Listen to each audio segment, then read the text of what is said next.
नमस्कार दोस्तों, कैसे हो आप। मैं हूं आपका फ्रेंड सागर बतवार। आज मैं आपके लिए एक और डरावनी कहानी लेकर आया हूं। ये कहानी आप ज़रूर से एंड तक सुनिएगा। काफ़ी डरावनी कहानी है। तो दोस्तों, चलो आपका टाइम वेस्ट ना करते हुए हम इस कहानी को शुरू करते हैं। एक विनय के नाम का लड़का था। वो विनय एक बीमा कंपनी में काम करता था। उनकी कंपनी उनको एक जगह से दूसरी जगह ग्राहक से मिलने के लिए भेजती रहती थी, जिसके कारण वो अपना घर एक ठिकाने पर नहीं रख सकते थे। इस बार उनको नेपाल के छोटे से पहाड़ी इलाके में जाना था, करीब 1 महीनों के लिए। इसलिए इस बार उन्होंने अपनी पत्नी को भी साथ ले लिया। परिवार में सिर्फ वो और उनकी पत्नी ही रहती थी। विनय और उसकी पत्नी दोनों नेपाल के लिए निकल पड़े। वैसे भी ठंड का मौसम था और नेपाल में ऊपर से बहुत तेज बर्फ पड़ रही थी। वो लोग अपने घर पहुंच चुके थे।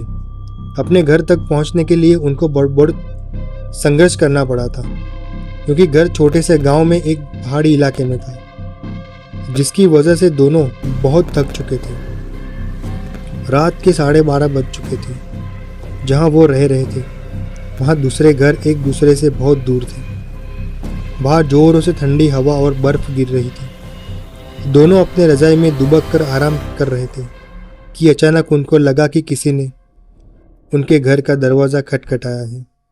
फिर उन्होंने सोचा कि क्या पता तेज आवाज़ हो चलती है। ऐसा जो हो रहा था, इसलिए उन्होंने उसको अनदेखा कर दिया। अगली सुबह विनय जिस काम के लिए आया था उसके लिए वो निकल पड़ा। उसकी पत्नी घर में अकेली ही थी। उसको समझ में नहीं आ रहा था कि वो घर में बैठे वक्त कैसे बिताए। उसने सोचा कि चलो क्यों ना बाहर जाकर कुछ ही देख लिया जाए। बाहर ठंड तो थी पर हवा नहीं चल रही थी, इसलिए उसने अपना स्वेटर पहना और बाहर निकलने को तैयार हो गई। जैसे ही उसने अपने घर का गेट खोला, वैसे ही देखती है कि घर के पास बने एक खंबे के पीछे एक छोटा सा बच्चा खड़ा था, जो उसको चुपके चुपके देख रहा था। विनय की पत्नी ने उसको अपनी ओर बुलाया और पर वो नहीं आया और वो वहां से भाग गया। अगले दिन भी कुछ ऐसा ही हुआ। वो लड़का उसको फिर से घूरे देखा जा रहा था। इस बार उसकी पत्नी ने उस बच्चे को पकड़ लिया और पूछा कि तुम यहाँ क्या कर रहे हो। उस बच्चे ने कुछ नहीं बोला और ना ही कुछ बताया। विनय की पत्नी ने उससे उसके घर में बारे में पूछा, तब भी वो कुछ नहीं बोल रहा था।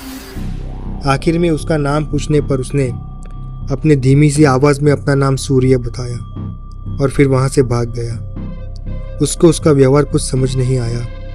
ये सिलसिला ऐसे ही चलता रहा।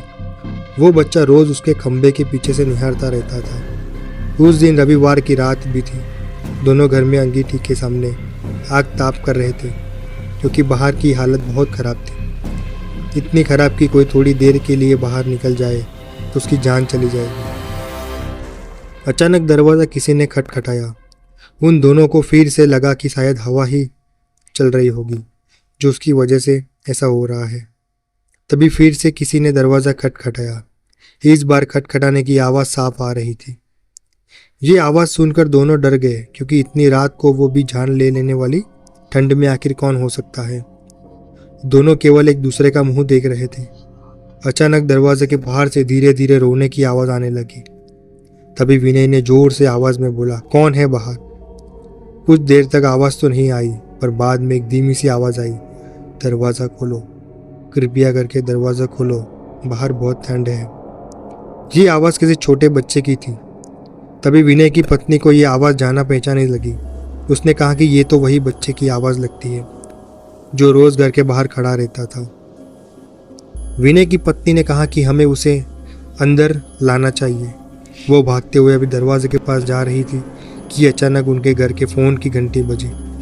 फ़ोन एक पड़ोस में रहने वाली औरत की थी, जिससे आज ही विनय की पत्नी मिलकर आई थी। विनय की पत्नी ने फ़ोन उठाया। वहाँ से उस औरत की आवाज़ आई, हेलो जी, मैं आपको बताना भूल गई थी कि अगर आपके घर के बाहर कोई भी दरवाज़ा खटखटाए तो उसको खोलना मत। विनय की पत्नी ने कहा कि अभी मेरे घर के बाहर एक बच्चे की आवाज़ आ रही है जो दरवाज़ा खोलने को कह रहा है। तभी उस औरत ने कहा कि नहीं, आप बिल्कुल मत खोलना, वो असल में एक आत्मा है। यहाँ जब जब तेज़ आंधी और ठंड पड़ती है वो तब तक सबके घर के बाहर जाता है और दरवाज़ा खोलने को कहता है। वो ठंड का बहाना बनाता है और दरवाज़ा खुलवाने की कोशिश करता है। अगर कोई गलती से भी दरवाज़ा खोल देता है तो वो अगले दिन बर्फ़ में दबा हुआ मिलता है। ये सुनते ही जैसे उनके पैरों से ज़मीन ही खिसक गई।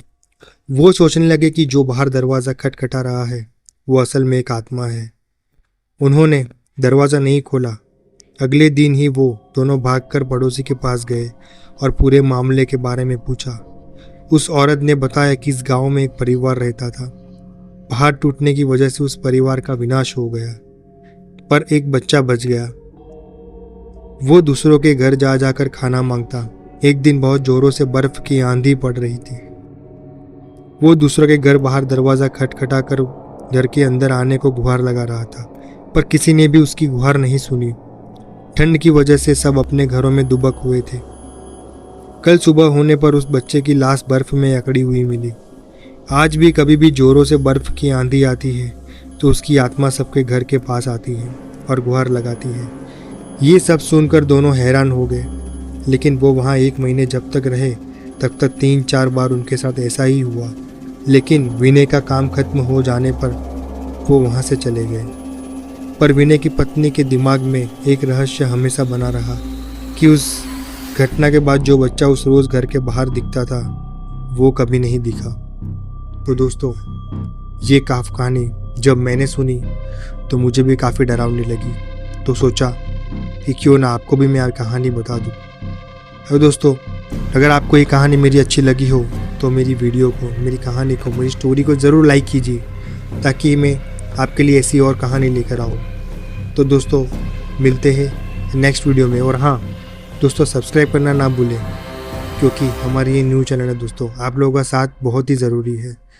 तो दोस्तों, मिलते हैं नेक्स्ट वीडियो में। जय हिंद, वंदे मातरम।